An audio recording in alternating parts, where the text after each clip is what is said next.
یہ تصور کرنا کہ میں اللہ کا بندہ ہوں اور مجھے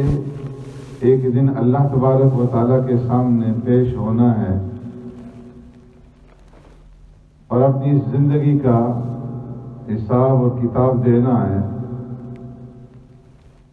زندگی کی جواب دہی اللہ کی بارگاہ کے اندر مجھے کرنی ہے، تو اس احساس اور اس تصور کے ساتھ بندہ اپنے آپ کو گناہ سے بچا لے، اللہ کی نافرمانی سے بچا لے، جس کا ذکر اللہ تبارک و تعالیٰ نے ایک دوسری آیت کریمہ کے اندر فرمایا، فَأَمَّا مَنْ خَافَ مَقَامَ رَبِّهِ وَنَهَى النَّفْسَ عَنِ الْهَوَىٰ فَإِنَّ الْجَنَّةَ هِيَ الْمَأْوَىٰ، کہ جو انسان اپنے رب کے سامنے کھڑا ہونے سے ڈر گیا، وَنَهَى النَّفْسَ عَنِ الْهَوَىٰ، اور اپنے آپ کو، اپنے نفس کو ہوا اور نفسانی خواہشات سے بچا لیا، تو اس کا نام تقویٰ ہے، وہ انسان متقی بن گیا۔ فَإِنَّ الْجَنَّةَ هِيَ الْمَأْوَىٰ، اور ایسے متقی کا ٹھکانہ پھر جنت۔ تو روزہ یہ تقویٰ کی ٹریننگ کے لیے، تقویٰ کے حصول کے لیے اللہ رب العزت کی طرف سے ایک بہت بڑا انعام ہے کہ پورے رمضان المبارک کے اس مہینے کے اندر بندہ اس بات کی ٹریننگ کرے کہ اسے تقویٰ حاصل ہو جائے۔ اور فرمایا کہ جب انسان روزہ رکھتا ہے، کوئی بھی مسلمان مرد و عورت روزہ رکھنے کے بعد چاہے وہ کتنے ہی گناہگار کیوں نہ ہو، لیکن روزہ رکھنے کے بعد وہ اس روزے کو باقی رکھتے ہیں، انہیں بھوک ستائے، انہیں پیاس ستائے، زور کی گرمی پڑ رہی ہو اور پیاس سے ان کا برا حال ہو رہا ہو،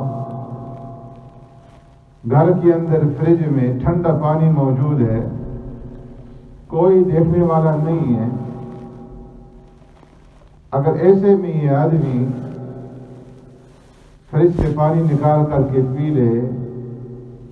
بھوک مٹانے کے لیے کھانا کھا لے اور کھا پی کر کے باہر نکلے، شام کو روزے داروں کے ساتھ بیٹھ کر کے روزہ افطار کر لے، کسی کو کانوں کان خبر نہیں ہوگی، کسی کو اس کے اوپر یہ شک نہیں گزرے گا کہ اس کا روزہ تھا یا نہیں تھا، لیکن اس کے باوجود وہ اس بھوک کو برداشت کرتا ہے، پیاس کو برداشت کرتا ہے، تنہائی کے اندر نہیں کھاتا، اس لیے کہ وہ یہ سمجھتا ہے کہ اگرچہ مجھے کوئی انسان دیکھنے والا نہیں ہے، میرے اس عمل کی، میری اس حرکت کی کسی کو کانوں کان خبر نہیں ہوگی، لیکن میرا رب تو مجھے دیکھ رہا ہے، تو اس وجہ سے وہ کھانے سے پینے سے رک جاتا ہے۔ تو فرمایا جس طریقے سے یہ انسان رمضان المبارک کے اس مہینے کے اندر کھانے پینے سے رک گیا، اسی طریقے سے جب یہ اپنی کاروباری زندگی میں، اپنی عملی زندگی میں گھر سے باہر قدم رکھے، گھر سے باہر نکلے، تو ہر ایک چیز سے اپنے آپ کو روک لے جو اللہ کی نافرمانی کا اور جو گناہ کی سبب اور ذریعہ بننے والی ہو، اس سے اپنے آپ کو روک لے، اس کی آنکھ غلط نہ دیکھے، آنکھوں پر کنٹرول کر لے، اس کے کان غلط نہ سنے اور اس کی زبان غلط نہ بولے، جھوٹ نہ بولے، غیبت نہ کرے۔ فحش گوئی نہ کرے، اس کے ہاتھ غلط نہ پکڑیں، اس کے پاؤں غلط نہ چلیں، وہ جھوٹ نہ بولے، وہ سود نہ کھائے، وہ رشوت نہ لے، وہ ناپ تول کے اندر کمی نہ کرے، وہ دوسرے کی حق تلفی نہ کرے. تو فرمایا کہ اس طریقے سے اس کے اندر تقویٰ پیدا ہو. یہ ٹریننگ ہوگی اس کی کہ جس طرح کھانے پینے سے روکا، تمام حرام چیزوں سے اپنے آپ کو روک لے. لیکن اگر کوئی انسان کھانا پینا تو چھوڑ دیتا ہے، جو چیزیں پہلے سے حلال ہیں، کھانا حلال ہے، پینا حلال ہے، اور جائز طریقے سے اپنی نفسانی خواہش اپنی اہلیہ کے ساتھ پورا کرنا حلال ہے، روزے میں حلال چیزوں کو تو ترک کر دیتا ہے، لیکن جو چیزیں پہلے ہی سے حرام ہیں ان کو نہیں چھوڑتا. جھوٹ پھر بھی بولتا ہے، غیبت پھر بھی کرتا ہے، بدنگاہی پھر بھی کرتا ہے، اور ٹائم پاس کرنے کے لیے فلمیں پھر بھی دیکھتا ہے، دن بھر ٹی وی کے سامنے بیٹھا رہتا ہے، ڈرامے دیکھتا ہے. تو فرمایا کہ پھر مقصد حاصل نہیں ہوگا. تو اس لیے روزے سے مقصد یہ ہے کہ جس طرح انسان حلال چیزوں کو ترک کر رہا ہے، کھانا پینا، اسی طریقے سے جو حرام چیزیں ہیں ان سے اپنے آپ کو روک لے. نکاح کو بھی غلط جگہ پہ پڑھنے سے بچا لے، زبان کو غلط بولنے سے روک لے، اور غلط چیزیں اس کے کانوں کے اندر نہ پڑیں. تو تب جا کر کے تقویٰ کا مرتبہ اور تقویٰ کا جو مقام ہے وہ اس انسان کو حاصل ہوگا. تو ایک تو اس بات کا اہتمام کرنا ہے کہ آدمی رمضان المبارک کے مہینے کے اندر جو عمل کرے اللہ کی رضا کے لیے ہو. اور اس وقت بندہ اس طریقے سے عمل کرے گا تو پیارے پیغمبر صلی اللہ علیہ وسلم نے ارشاد فرمایا،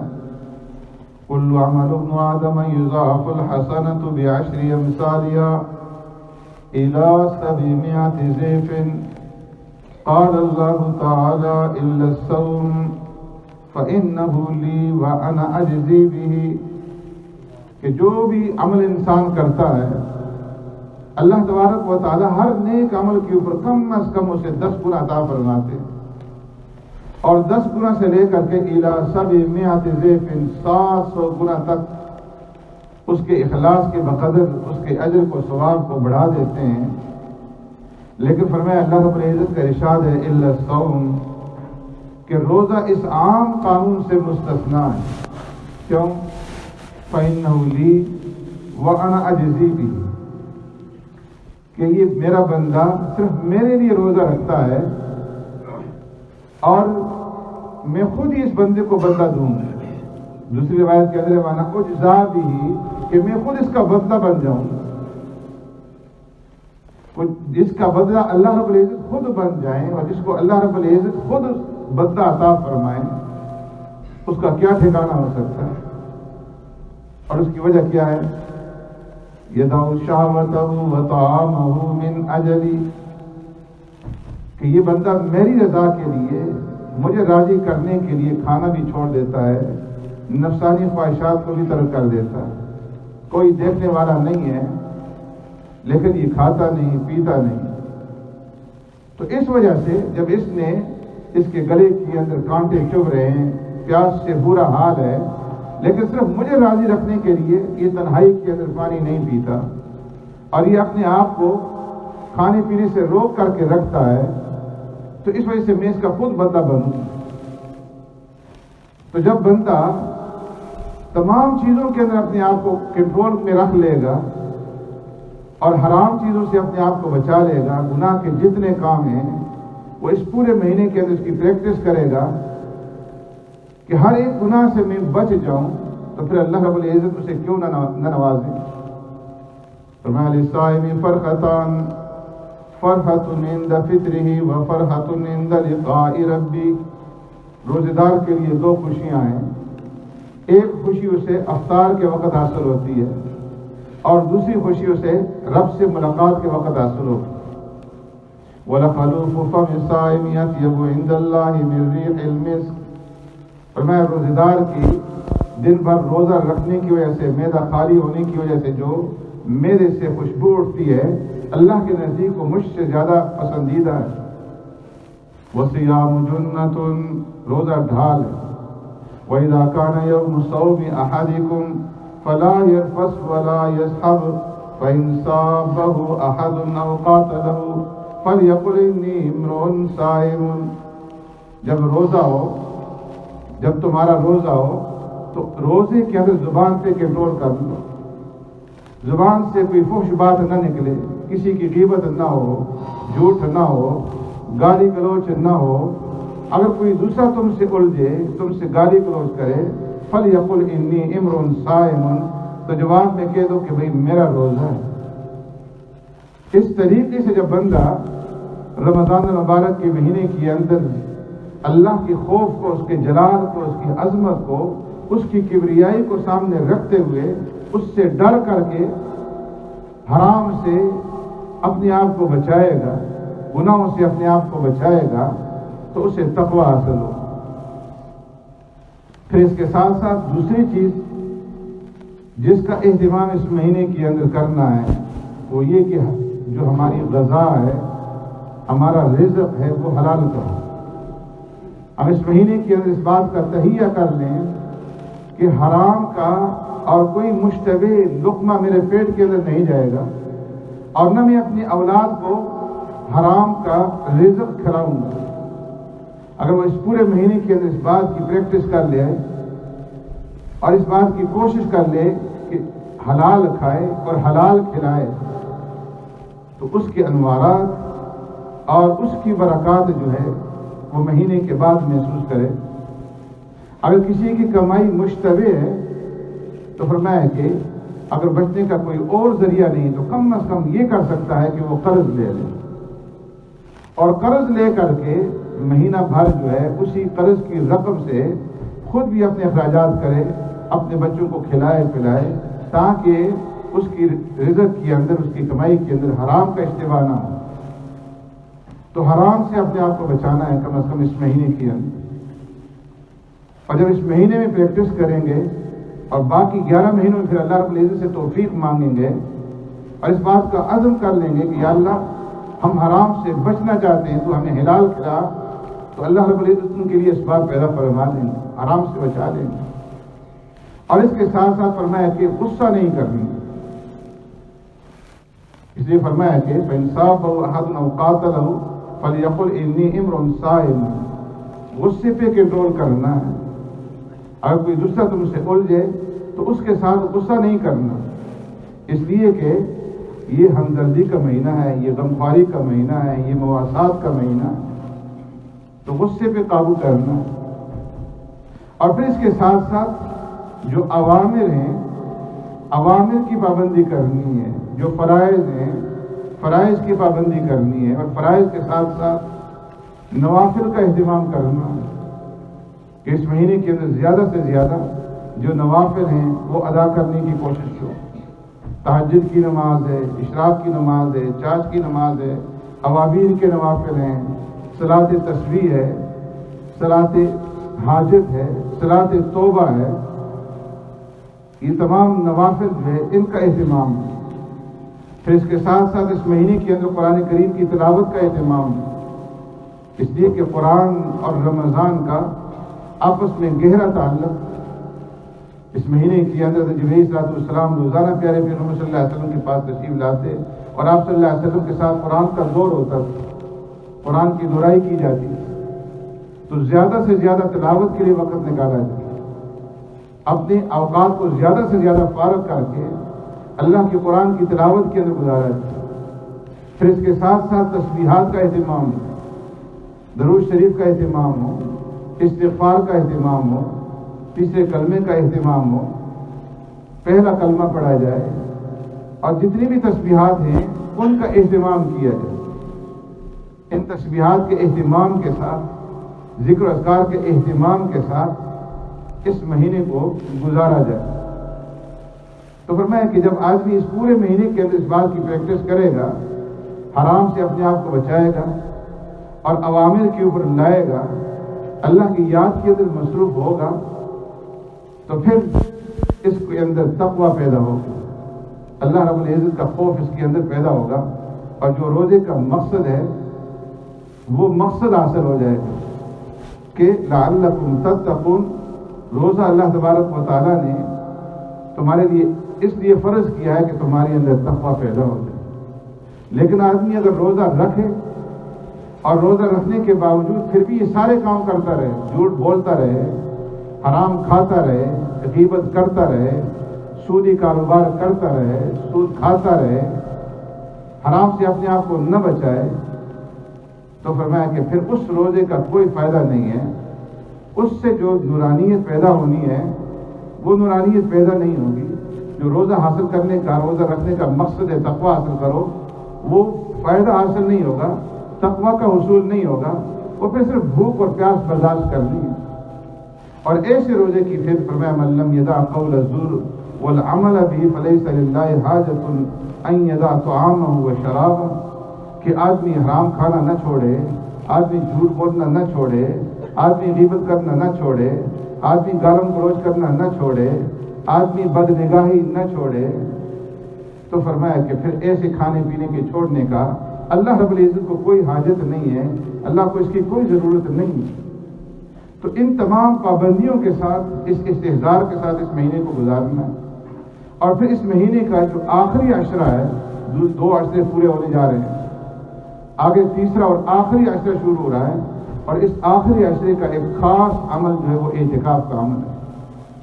فرمایا کہ اعتکاف یہ اخص الخواص کی عبادت ہے۔ پیارے پیغمبر صلی اللہ علیہ وسلم پر نزول قرآن سے پہلے اور نبوت ملنے سے پہلے آپ صلی اللہ علیہ وسلم کے دل کے اندر، آپ کی طبیعت میں جذبہ پیدا ہوا کہ تنہائی کے اندر یکسو ہو کر کے اللہ کی عبادت کی جائے، اور اسی جذبے سے آپ غار حرا میں تشریف لے گئے، اور وہاں جا کر کے آپ نے خلوت میں اللہ کی عبادت کی۔ فرمایا یہ آپ صلی اللہ علیہ وسلم کی زندگی کا پہلا اعتکاف، اور پھر آپ صلی اللہ علیہ وسلم نے ہمیشہ اعتکاف فرمایا۔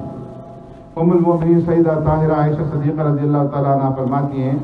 کان یعتکف العشر الاواخر من رمضان حتی توفاہ اللہ ثم اعتکف ازواجہ من بعد۔ پیارے پیغمبر صلی اللہ علیہ وسلم نے رمضان کے آخری عشرے کا ہمیشہ اعتکاف فرمایا، پورے مہینے کا بھی اعتکاف فرمایا، 20 دنوں کا اعتکاف فرمایا، 10 دنوں کا اعتکاف فرمایا، ایک سال اعتکاف کسی وجہ سے رہ گیا، دوسرے سال اس کی قضا کی،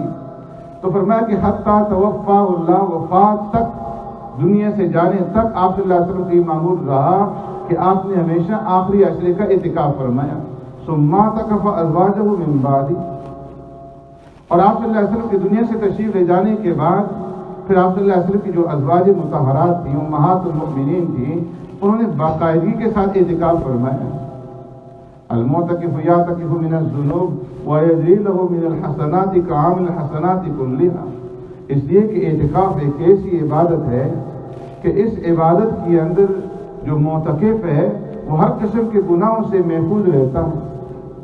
اور اعتکاف کی حالت میں چاہے وہ سویا ہے کیوں نہ ہو، اس کا وہ سونا بھی عبادت کے اندر شمار ہوتا ہے، سارا وقت وہ عبادت کے اندر شمار ہوتا ہے۔ وَيَجْرِي لَهُ مِنَ الْحَسَنَاتِ كَعَامِلِ الْحَسَنَاتِ كُلِّهَا، اعتکاف کی وجہ سے بعض نیکیوں کے کام وہ نہیں کر سکتا، لیکن اس کے نامہ اعمال کے اندر وہ بھی سارے کی سارے نیکیاں لکھ دی جاتی ہیں کہ جو اعتکاف کے بغیر، اعتکاف کے باہر وہ کیا کرتا ہے۔ تو اس لیے آخری عشرے کا ایک عمل جو ہے وہ اعتکاف کا عمل ہے کہ اعتکاف آخری 10 دنوں کا اعتکاف کیا جائے، کہ جو اعتکاف مسنون ہے 20ویں تاریخ کو سورج غروب ہونے سے پہلے جس کو اعتکاف کا ارادہ ہو تو مسجد کے اندر آ جائے۔ جو بہنیں، خواتین ہیں، عورتیں گھروں کے اندر وہ اعتکاف کر سکتی ہیں، جس طرح کی ازواج مطہرات نے اپنے اپنے گھروں کے اندر اعتکاف کیا۔